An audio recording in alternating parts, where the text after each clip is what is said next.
ನಮಸ್ತೆ ವೀಕ್ಷಕರೇ, ಶ್ರೀರಸ್ತು ಕಿಚನ್ಗೆ ಸ್ವಾಗತ. ನಾನಿವತ್ತು ಕೇವಲ 3 ಪದಾರ್ಥಗಳಿಂದ ಹೇಗೆ ರುಚಿಯಾದ ಮೈಸೂರು ಪಾಕ್ನ ಮಾಡಿದ್ದೀನಿ ಅಂತ ಇಲ್ಲಿ ತೋರಿಸ್ತಾ ಇದ್ದೀನಿ. ಇದು ಗೂಡು ಥರ ಬರೋ ಗರಿ ಆಗಿರೋ ಮೈಸೂರು ಪಾಕು ತುಂಬಾ ಚೆನ್ನಾಗಿರುತ್ತೆ. ನೀವು ಒಂದ್ಸಲಿ ಇದನ್ನು ಮಾಡಿ ನೋಡಿ, ಹೇಗಿತ್ತು ಅಂತ ಕಾಮೆಂಟ್ ಸೆಕ್ಷನಲ್ಲಿ ತಿಳಿಸಿ.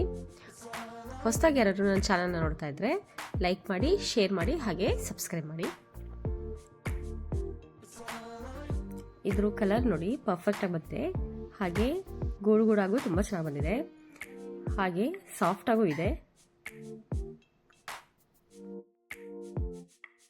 ಇದನ್ನು ಮನೆಯಲ್ಲೇ ನೀವೇ ಹೇಗೆ ಮಾಡ್ಕೊಳ್ಳೋದು ಅಂತ ಈಸಿಯಾಗಿ ತೋರಿಸ್ತಾ ಇದ್ದೀನಿ. ಮೊದಲಿಗೆ 1 ಕಪ್ಪು ಕಡಲೆ ಹಿಟ್ಟನ್ನು ಸಣ್ಣ ಉರಿಯಲ್ಲಿ ಚೆನ್ನಾಗಿ ಹುರ್ಕೊಂಡಿದ್ದೀನಿ. ಅದನ್ನು ತೆಗೆದಿಟ್ಕೊಂಡು ಅದೇ ಪಾತ್ರೆಗೆ 1 ಕಪ್ಪು ಸಕ್ಕರೆ ಹಾಕಿದ್ದೀನಿ, ಹಾಗೆ ಒಂದು ಸ್ವಲ್ಪ ನೀರು ಹಾಕಿದ್ದೀನಿ. ನೀವು ಇಲ್ಲಿ ಸಕ್ಕರೆ ಬೇಕಾದರೆ ಕಮ್ಮಿ ಮಾಡ್ಕೋಬೋದು. ಅದು ಒಂದು ಪಾಕ ಬರಬೇಕು, ಒಂದೆಳೆ ಪಾಕ. ಅದಾದ ನಂತರ ಈ ಕಡೆ ಇನ್ನೊಂದು ಸೈಡಿಗೆ ಎಣ್ಣೆ ಮತ್ತು ತುಪ್ಪ 2 ಸೇರಿ 1 ಕಪ್ ತೊಗೊಳ್ತಾ ಇದ್ದೀನಿ. ನೀವು ಇಲ್ಲಿ ಬೇಕಾದರೆ ಬರೀ ಎಣ್ಣೆ ಕೂಡ ತೊಗೊಬೋದು, ಇಲ್ಲ ಬರೀ ತುಪ್ಪ ಕೂಡ ತೊಗೊಬೋದು. ನಾನು ಇಲ್ಲಿ ಎರಡನ್ನೂ ಮಿಕ್ಸ್ ಮಾಡ್ಕೊಂಡಿದ್ದೀನಿ. ಇದನ್ನು ಈಗ ಕಾಯಕ್ಕೆ ಬಿಟ್ಟಿದ್ದೀನಿ. ಈ ಕಡೆ ಇನ್ನೊಂದು ಸೈಡ್ ಪಾತ್ರೆಯಲ್ಲಿ ಎಳೆ ಪಾಕ ಬಂದಿದೆ. ಈಗ ಇದಕ್ಕೆ ಕಡಲೆ ಹಿಟ್ಟನ್ನು ನಿಧಾನವಾಗಿ ಹಾಕಿ ಮಿಕ್ಸ್ ಮಾಡ್ತಾ ಇದ್ದೀನಿ. ಇದರಲ್ಲಿ ಯಾವುದೇ ಥರ ಗಂಟು ಇರಬಾರ್ದು, ಆ ರೀತಿ ಚೆನ್ನಾಗಿ ಮಿಕ್ಸ್ ಮಾಡ್ಕೋಬೇಕು.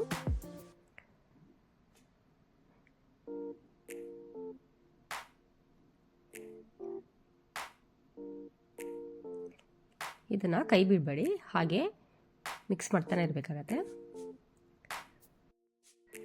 ನೋಡಿ, ಈಗ ಕಲರ್ ಕೂಡ ಚೇಂಜ್ ಆಗಿದೆ, ಗಂಟು ಕೂಡ ಇಲ್ಲ. ಈಗ ಇಲ್ಲಿ ನಾನು ತುಪ್ಪ ಹಾಕ್ತಾ ಇದ್ದೀನಿ. ತುಪ್ಪ ಮತ್ತು ಎಣ್ಣೆ 2 ಸೇರಿ ಚೆನ್ನಾಗಿ ಕಾದಿದೆ ಎಣ್ಣೆ ಕೂಡ.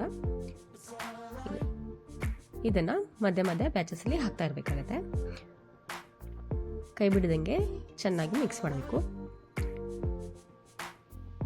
ನೋಡಿ, ಎಣ್ಣೆ ಮತ್ತು ತುಪ್ಪ ಎರಡನ್ನೂ ಹಾಕಿರೋದು ಎಷ್ಟು ಚೆನ್ನಾಗಿ ಗೂಡು ಥರ ಬರ್ತಿದೆ. ಇದು ಎಲ್ಲ ಅಬ್ಸರ್ವ್ ಮಾಡ್ಕೋಬೇಕಾಗತ್ತೆ. ಅವಾಗವರೆಗೂ ನೀವು ಕೈ ಬಿಡದಂಗೆ ತಿರುಗಿಸ್ತಾನೆ ಬೇಕಾಗತ್ತೆ. ನಿಮಗಿಲ್ಲಿ ಗೊತ್ತಾಗತ್ತೆ ಯಾವ ರೀತಿ ಆಗಿದೆ ಅಂಥೇಳಿ.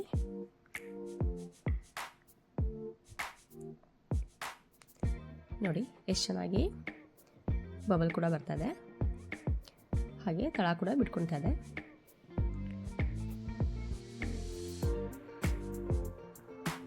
ನಾ ಇಲ್ಲಿ ಮಧ್ಯ ಕಾದ ತುಪ್ಪನ ಹಾಕುತ್ತಾ ಇದ್ದೀನಿ.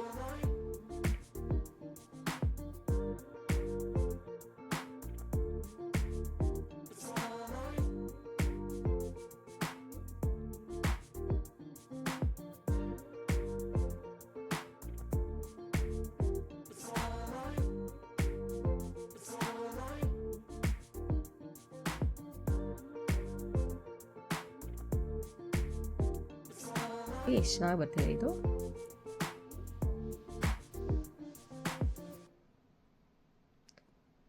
ಇದು ಸ್ವಲ್ಪ ಟೈಮ್ ತಗೊಳುತ್ತೆ, ಬಟ್ ಆದರೆ ರುಚಿ ಮಾತ್ರ ತುಂಬ ಚೆನ್ನಾಗಿರುತ್ತೆ. ನೋಡಿ, ಈಗ ಆಗಿದೆ. ಇದು ಗುಡು ಥರ ಬಂದಿದೆ, ಎಣ್ಣೆ ಕೂಡ ಬಿಟ್ಟಿದೆ, ಹಾಗೆ ಸ್ವಲ್ಪ ಉಬ್ಬಿದೆ. ಈಗ ಇದನ್ನು ನಾವು ಒಂದು ಪಾತ್ರೆಗೆ ತುಪ್ಪ ಸವರಿ ಅದಕ್ಕೆ ಇದನ್ನು ಹಾಕೊಳ್ಳೋಣ. ಇದೊಂದು 10-15 ನಿಮಿಷ ಆದಮೇಲೆ ನಾವಿದು ಯಾವ ಶೇಪ್ ಬೇಕೋ ಆ ಥರ ಕಟ್ ಮಾಡ್ಕೊಬೋದು. ನೋಡಿ ಎಷ್ಟು ನೀಟಾಗಿ ಬಿಟ್ಕೊಂಡಿದೆ ಅದು.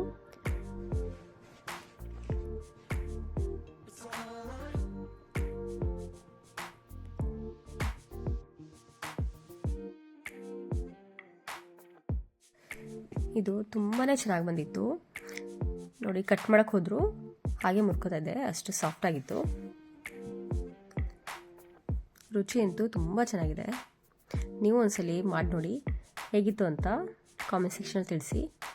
ಯಾವುದೇ ಹಬ್ಬ ಹರಿದಿನ ಆಗಲಿ, ಇಲ್ಲ ಮಕ್ಕಳಿಗೆ ಹಾಲಿಡೇಸಲ್ಲಾಗಲೂ ಮಾಡಿಕೊಡ್ಬೋದು. ಹಾಗೆ ನಿಮಗೆ ಸಿಹಿ ತಿನ್ನಬೇಕು ಅನ್ನಿಸ್ದಾಗ ಈ ಥರ ಎಲ್ಲ ಮಾಡಿಟ್ಕೊಬೋದು.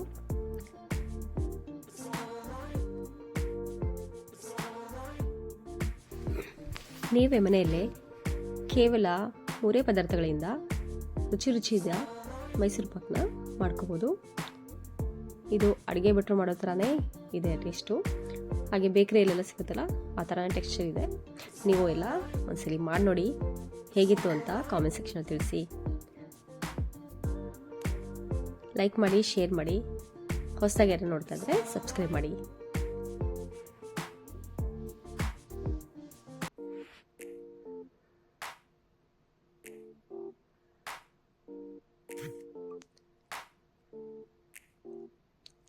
Thank you for watching.